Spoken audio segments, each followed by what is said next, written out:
Continuando con la serie de videos de fundamentos de conversión de energía, vamos a hablar de las ecuaciones internas o cómo obtener las ecuaciones internas de un convertidor. Mi nombre es Alexander Bueno y soy profesor del Departamento de Conversión y Transporte de Energía. Para el análisis del convertidor elemental vamos a utilizar el electroimán que hemos venido trabajando hasta ahora. Sobre la armadura de este electroimán vamos a tener una masa, vamos a considerar que el cuerpo ya tiene un peso para el movimiento sobre el cual van a influenciarse tanto la fuerza eléctrica como la fuerza mecánica en función del desplazamiento. Para los fines vamos a asumir que la permitividad relativa del material magnético es infinito, es decir, que vamos a centrar nuestro análisis sobre el entrehierro. Tenemos una fuente de tensión continua y una resistencia externa que limita la corriente sobre el devanado. Por otro lado, tenemos la ecuación de Newton, donde la sumatoria de fuerzas, en este caso la fuerza eléctrica y la fuerza mecánica, son igual a la masa por la aceleración más el roce por la velocidad. Entonces, en general, la fuerza eléctrica no tiene por qué ser igual a la fuerza mecánica. Entonces tenemos aquí un ejemplo de dos vehículos en movimiento, dos móviles, sobre los cuales se aplican dos fuerzas y están unidos a través de una cuerda. Las tensiones de la cuerda no necesariamente están equilibradas. En este caso, la fuerza 1 es diferente a la fuerza 2, ya que F1 debe accionar tanto la masa del primer cuerpo como la del segundo por la aceleración, mientras que F2 simplemente el segundo cuerpo. Este razonamiento es válido y también se puede aplicar al electroimán. Entonces volvemos a centrar nuestro electroimán. La fuerza mecánica externa al yugo se determina mediante la segunda ecuación de Newton, donde la fuerza mecánica es igual a menos la fuerza eléctrica más la masa por la aceleración más el coeficiente de roce por la velocidad, que es lo que se determina en la ecuación número 44. Entonces, del principio de trabajos virtuales, la ecuación 44 se puede escribir mediante la expresión 41, es decir, que la fuerza eléctrica la podemos escribir como la derivada parcial de la coenergía en función de la posición. Por otro lado, tenemos que la ecuación eléctrica que describe el eje eléctrico B es igual a R por I más la fuerza electromotriz. Como el sistema es conservativo, la fuerza electromotriz no es más que la derivada del enlace de flujo con respecto al diferencial de tiempo, que es lo que establece la ecuación 46. Si se conoce la relación entre el enlace, la posición y la corriente, o de la corriente en función del enlace y la posición, se puede calcular la energía o la coenergía de acuerdo a las expresiones 47 y 48. De esa forma quedaría determinado el problema. Si el sistema es lineal, la relación entre el enlace de flujo y la corriente viene expresada mediante la expresión lambda igual a L por I. Por tanto, podemos calcular la corriente en función del enlace o viceversa. La corriente es igual a 1 sobre L del enlace. Generalmente se simboliza con una L en sentido contrario el valor de la inductancia inversa, como lo vemos en la definición de la ecuación 49.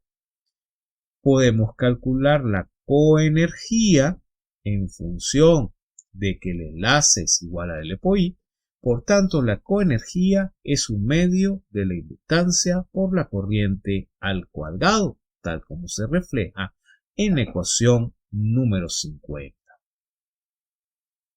Entonces, sustituyendo en la expresión de fuerza mecánica, tenemos la expresión 51, donde la fuerza mecánica es igual a menos un medio de la derivada de la inductancia con respecto a la posición por la corriente cuadrada más m por la aceleración más lambda por la velocidad. Entonces, la ecuación 51 representa el equilibrio de fuerzas en el móvil y viene dada por la segunda ecuación de Newton.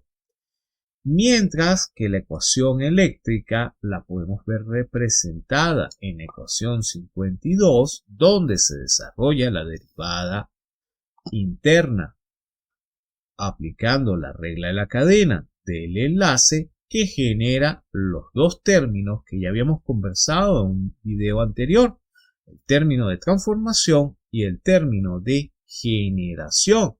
El de generación depende de la corriente y de la velocidad, mientras que el de transformación de la derivada de la corriente. Definimos el término tau x como la derivada parcial de L de la inductancia con respecto a la posición. Eso me permite reescribir la ecuación 52 utilizando esta nueva definición como aparece en la ecuación 54, B igual a R por I, más tau x por la velocidad por la corriente más la inductancia que es función de x por la derivada de la corriente con respecto al tiempo. En la expresión anterior, el primer sumando representa la caída de tensión en la resistencia de la bobina. El segundo representa la fuerza electromotriz inducida en la bobina por el movimiento del yugo. Y el tercero representa la fuerza electromotriz inducida por la variación de la corriente.